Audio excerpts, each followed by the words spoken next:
Welcome into episode 17 of Breaker Banter. My name's Devin Dobek, the voice of the Breakers, along with you for yet another. We got a fun one today. Carter Thornton joins the panel. Excited to have him on and hear about his hockey journey.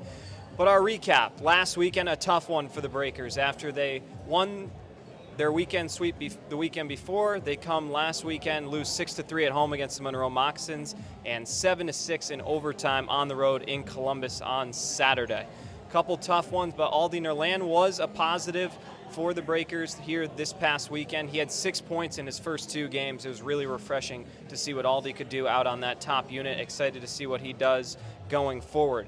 This upcoming weekend, on Friday, the Breakers will take on the River Dragons for the first of two games in a row out in Columbus. It's at 6:35 Central. It'll be 7:35 local time, but 6:35 Central will be the first game on Friday. Then Saturday night, 6:05, same venue, Columbus Civic Center. We hope you can join us for that.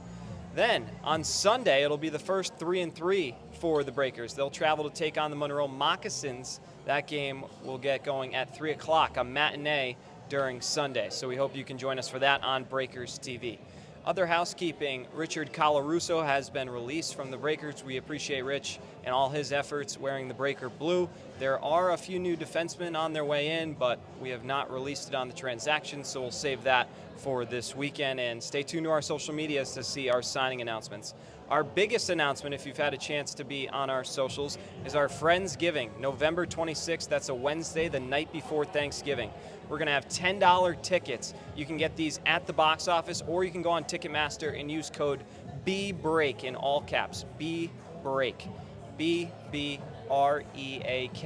and you can get $10 tickets for that game. So really affordable price. They're usually $16. We're basically giving them away, so we hope that everybody can join us and make it a fun venue for that Wednesday. There will also be $4 Montucky cold snacks. It's great beer. You can come in while supplies last, $4 Montuckies, but a nice discounted alcohol option. So if you're of 21 years of age, you can have that at your expense as well. But it's going to be a blast. We're going to have our military jersey auction that night as well. So the 26th, that Wednesday, we're going to do our Veterans Day jersey auction. We didn't get to do it last weekend, so we're going to do it on that night. Should be a fun one with a big crowd. So very much looking forward to it, but that just about wraps us up for our intro. We're going to bring Carter Thornton on for the meat and potatoes. Every new Hyundai from Matt Bowers comes with Matt's lifetime warranty included. That's in addition to Hyundai's America's Best Warranty, a 10-year, 100,000-mile powertrain warranty, and Hyundai Owner Assurance. You get both warranties, making a new Hyundai from Matt Bowers an excellent value. Come visit us today during the Getaway Sales event at our new showroom just off Lorraine Road north of I-10 in Gulfport. Shop smart, buy local. Matt Bowers Hyundai, Gulfport. All right, we welcome Carter Thornton, Breakers forward, to the show. Carter, thanks so much for joining me. Yes, sir. How's it going, guys? Happy to have you on, Carter. As I like to do with every guy, we like to start from the beginning. What brought you from the beginning to where you are here today? So take us through your early hockey journey growing up in Oshawa, Ontario. I grew up on the ice pretty much. I was skating before I could even walk.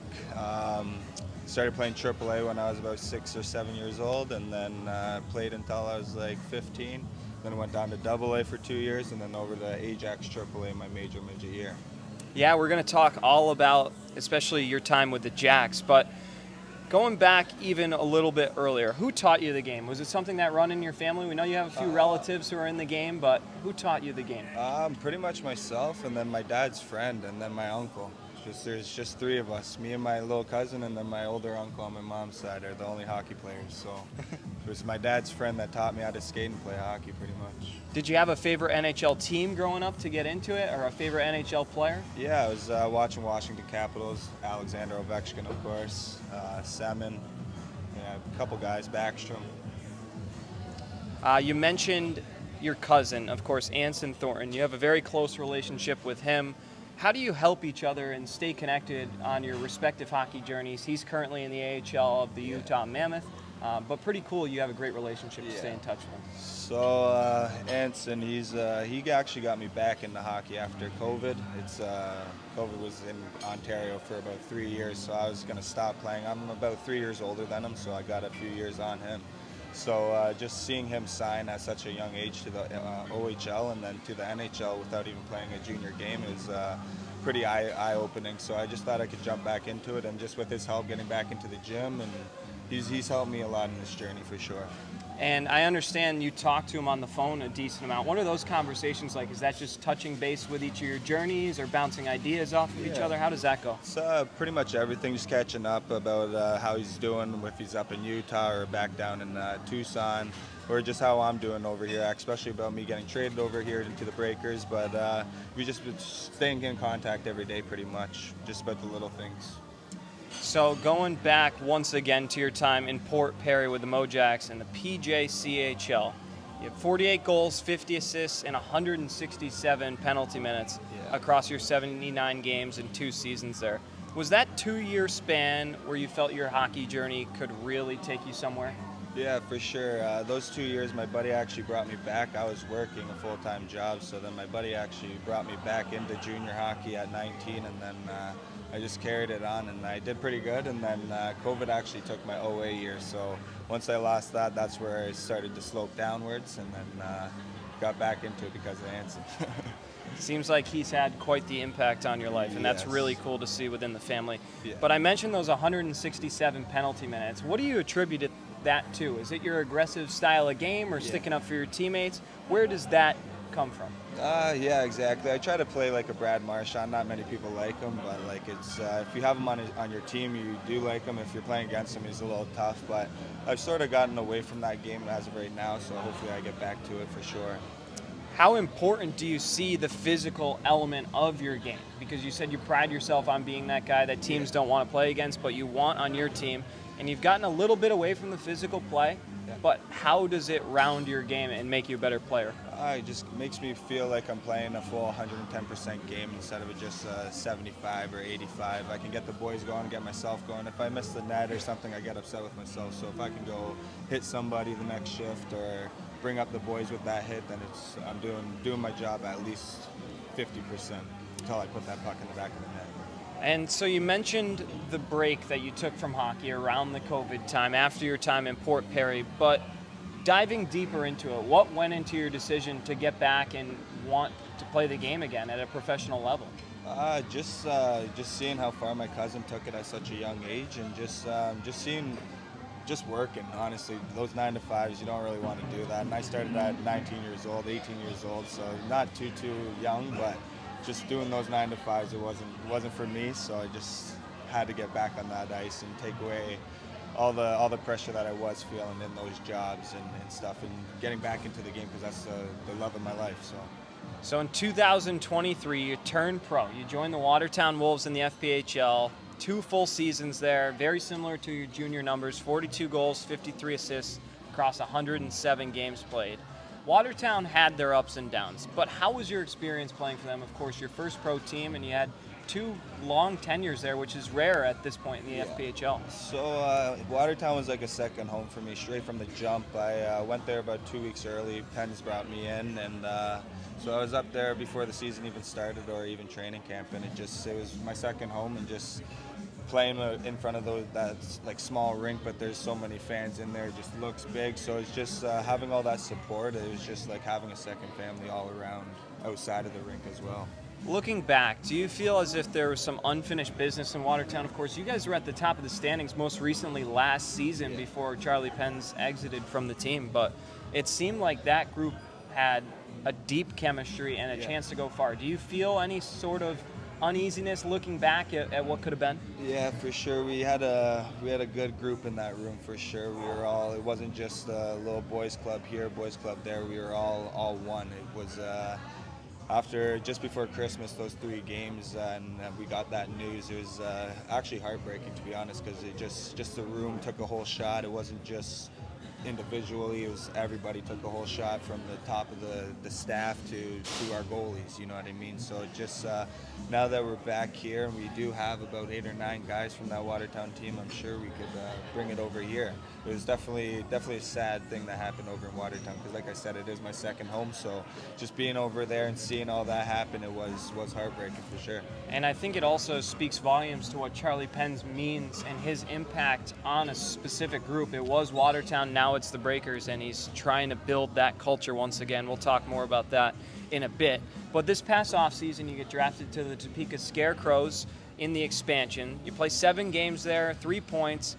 Were you surprised to be moved there in the expansion? And just kind of what was that journey like your first time getting moved in your pro career? Yeah, so I thought I was protected in Watertown, and then I got the call from Robbie Nichols, and then just all throughout the summer he was calling me, getting my hopes up, and I went over there, and it was exactly what he said, and I wasn't playing the best, and that's probably why I got shipped over. But I'm happy to be with Charlie Penn's again, because like I said, he's took me in for my first year of pro, my second year of pro after I snapped my arm. So he's like an older brother to me, and he helped me a lot. So having him over here, it's going to be very good for Biloxi for sure.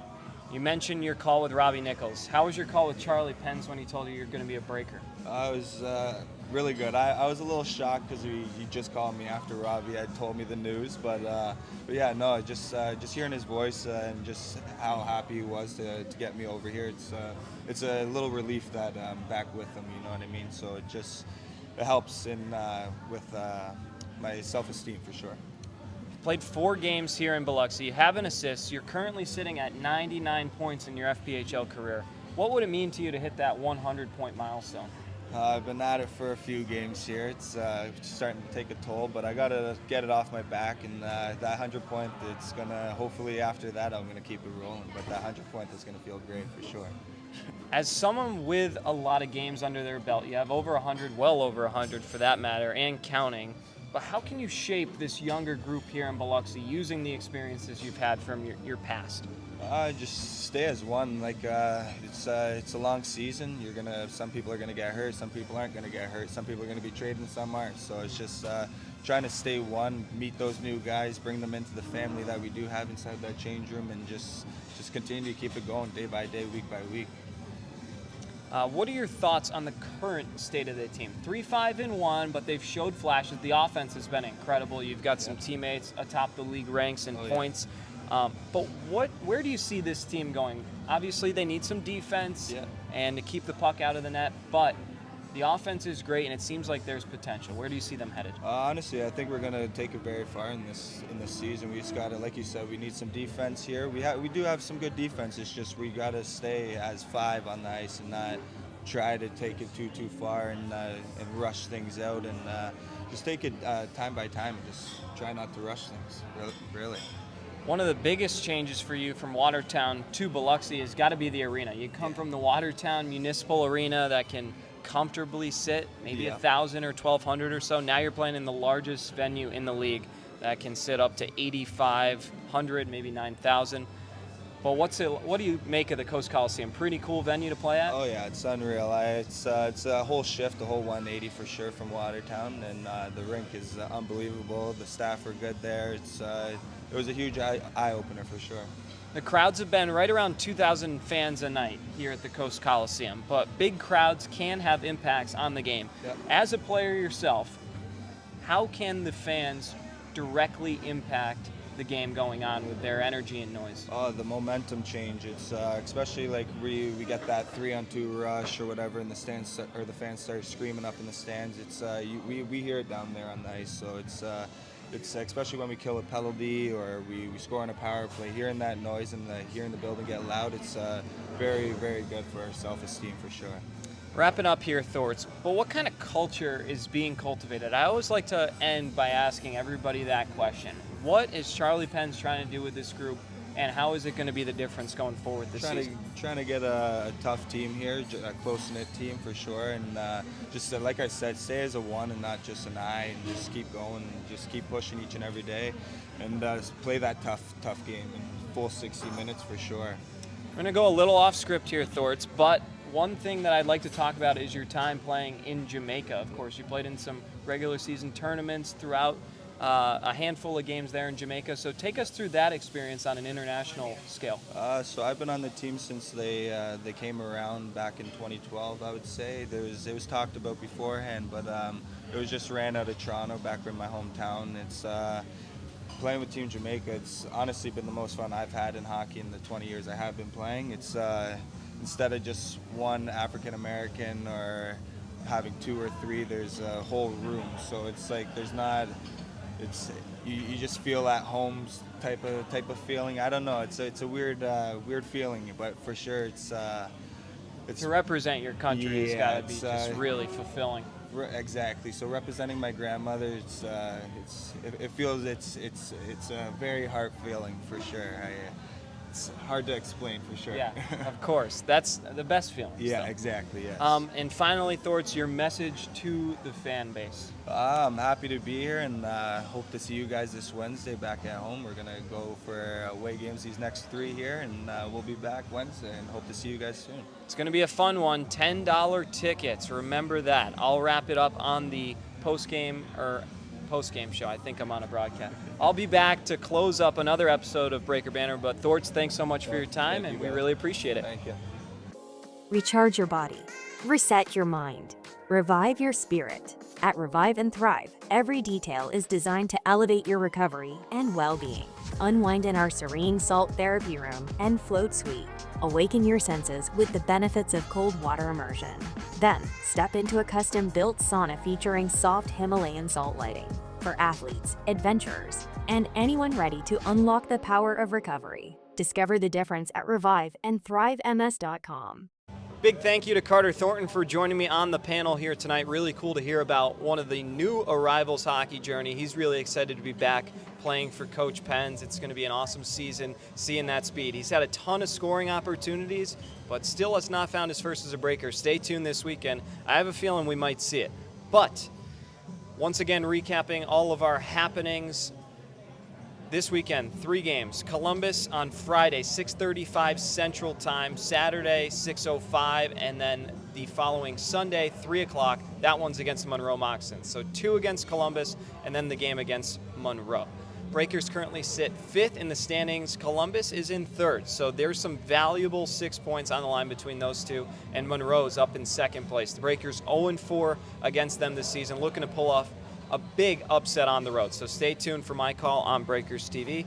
Should be a fun one. Or make the trip out. It's about 4 hours, Biloxi to Monroe. So if you want to come, you got some Breakers gear, and you want to go into a hostile environment and represent the visitors, we very much would love to see you there. And then our big announcement, Friendsgiving, November the 26th. It's going to be a big game. We're taking on the Columbus River Dragons again. Yeah, we play them 3 of the next 4 games. 4 of the last 5 if you include last weekend's affairs. But we will also have our military auction that night. Our Veterans Day jerseys auction will be after that game on the 26th. $10 tickets. You can get them at the box office, or you can go on Ticketmaster, use code BBREAK in all caps. That's BBREAK in all caps for $10 tickets on Ticketmaster. And then $4 Montucky cold snacks. So those will be available while supplies last. Come in and get yours at the Coliseum. It's going to be a fun night of hockey kicking off the holiday season. Thanksgiving on Thursday, so very much looking forward to maybe starting the holiday with a win. You won't know unless you're there, so please join us. And thank you so much again to all of my viewers and everybody that's come out to the Hard Rock. We appreciate all of your support. My name's Devin Dobek. Thanks for tuning in to another episode of Breaker Banter, and I'll see you next Tuesday.